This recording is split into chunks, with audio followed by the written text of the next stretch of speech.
monde et bienvenue dans cette nouvelle vidéo. Aujourd'hui, je vais vous parler des sorties littéraires qui m'intéressent et qui vont sortir au mois d'avril. C'est pour beaucoup d'entre elles des suites de sagas, donc du coup je ne vais vous parler évidemment que des résumés des tomes 1 avec Gizmo avec moi. Je vous remercie par avance de regarder cette vidéo, j'espère qu'elle vous plaira. N'hésitez pas à mettre en commentaire les sorties qui vous intéressent le plus et que vous n'allez absolument pas rater, que vous allez acheter. Si vous êtes trop timide, n'hésitez pas à mettre un emoji argent, puisque là, évidemment, on va faire flamber la carte bleue. C'est parti tout de suite, let's go. Alors, pour commencer, en date du 5 avril, et je vous en avais déjà parlé dans ma dernière vidéo, sortira le tome 2 de l'Empire des femmes, écrit par Cassandre Lambert et publié chez Didier Jeunesse. On va suivre Adona et Hélios, qui sont une jeune fille et un jeune homme qui vivent dans un royaume où les femmes dominent tout. Les femmes décident et les hommes exécutent. Adona donc est la fille de celle qui gouverne vraiment tout ce royaume parce qu'elle est en âge, elle doit participer à un genre de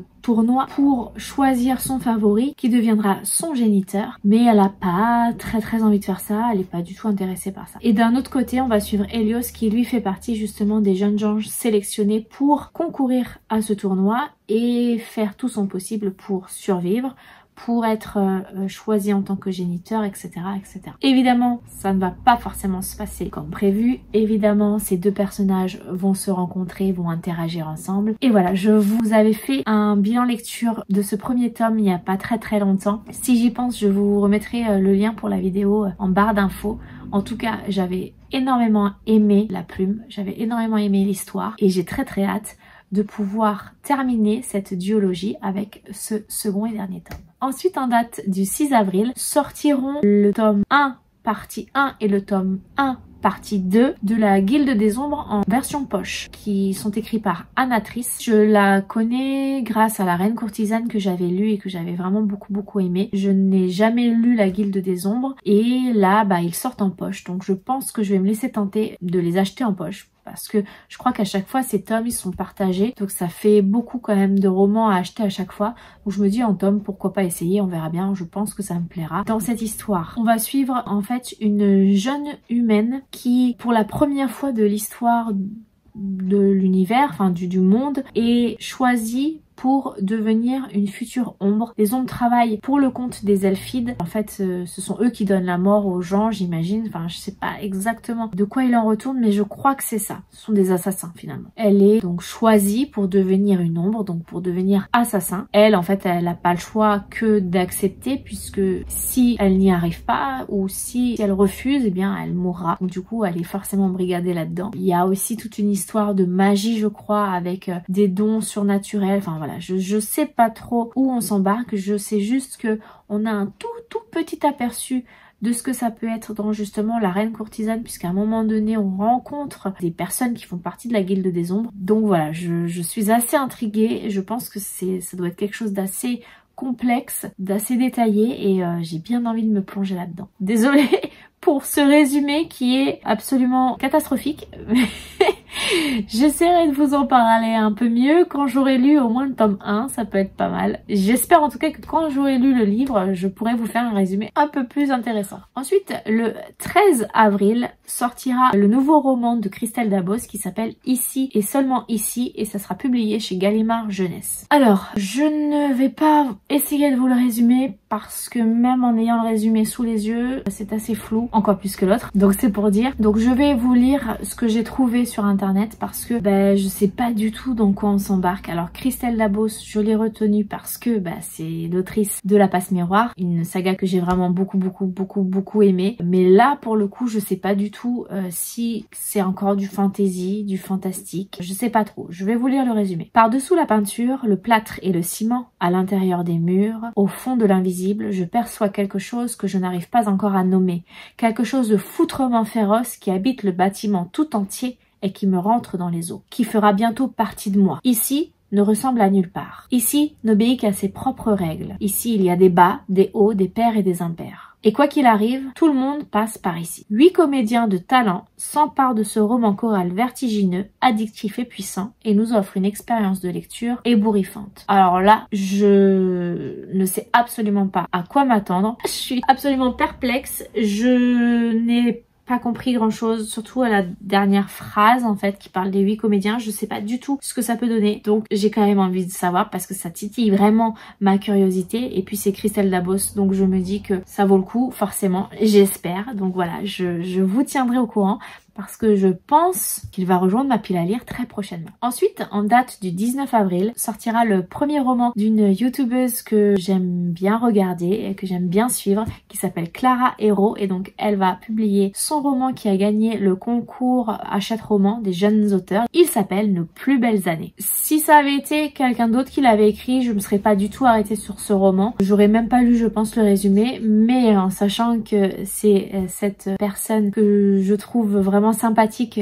et pour laquelle j'aime bien regarder ses vidéos. J'ai suivi aussi du coup son évolution, et puis quand elle a posté pour le concours et puis qu'elle a été sélectionnée, etc., puis qu'elle a fini par gagner, bref, j'ai un peu suivi toute la genèse de ce roman et de sa publication. Du coup voilà, je pense que pour la soutenir, j'achèterai ce roman. Je sais pas trop dans quelle catégorie il va se placer, romance ou pas, je sais pas. Je vous lis le résumé. Jade et Ambre entament leurs études à Lille avec des attentes opposées. Fêtes et rencontres pour l'une, cours et réussite scolaire pour l'autre. Malgré leurs différences, les deux meilleures amies s'accordent sur un point.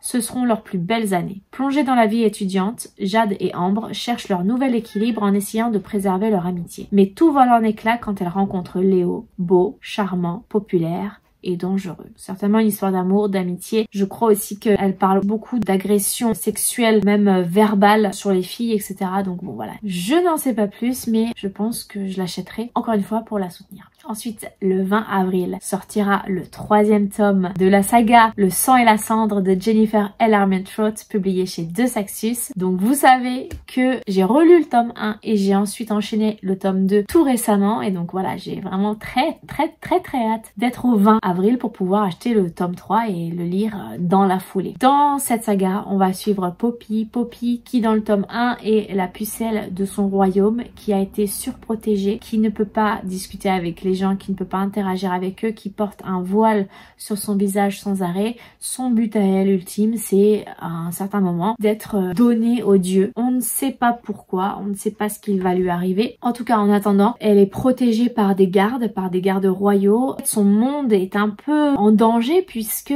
ils vivent sous la menace de certaines créatures. Elle va juste rencontrer un nouveau garde qui s'appelle Hawk et qui va chambouler toute son existence. Et j'ai absolument adoré le tome 1, j'ai absolument adoré le tome 2 et donc j'ai hâte de voir ce qu'il en est pour le tome 3. Toujours le 20 avril sortira le tome 3 de Serpent and Dove de Shelby Myrin est publié chez De Saxus. Alors c'est pareil, j'avais lu donc le tome 1 la même année que le tome 1 du sang et la cendre. J'ai pas encore lu le tome 2, donc c'est la même chose. Il va falloir que je relise le tome 1 ou que je trouve un résumé spoilant parce que j'ai oublié beaucoup de choses. Pour le tome 1, on va suivre Louise qui a fui son clan. Les sorcières sont craintes. Le problème c'est qu'elle est une sorcière. Elles sont chassées, elles sont brûlées, bref, une véritable chasse aux sorcières, hein, on peut le dire. Elle va tout faire pour ne pas se faire attraper. Elle renonce même à la magie pour survivre. Elle va voler par-ci par-là. On va suivre d'un autre côté Reed qui lui est un chasseur de sorcières et ils vont finir par un concours de circonstances par se rencontrer. Ils vont être contraints de se marier tous les deux. Donc elle une sorcière et lui un chasseur de sorcières. Donc forcément ça va faire des étincelles. Et alors je ne sais plus pourquoi ils sont contraints de se marier. Il va falloir que je relise le tome 1 parce que j'ai oublié. En tout cas, sachez que le tome 3 sortira le 20 avril. Et enfin pour terminer, je vais vous parler d'une sortie du 21 avril. Et donc il s'agit du tome 3. Et là je crois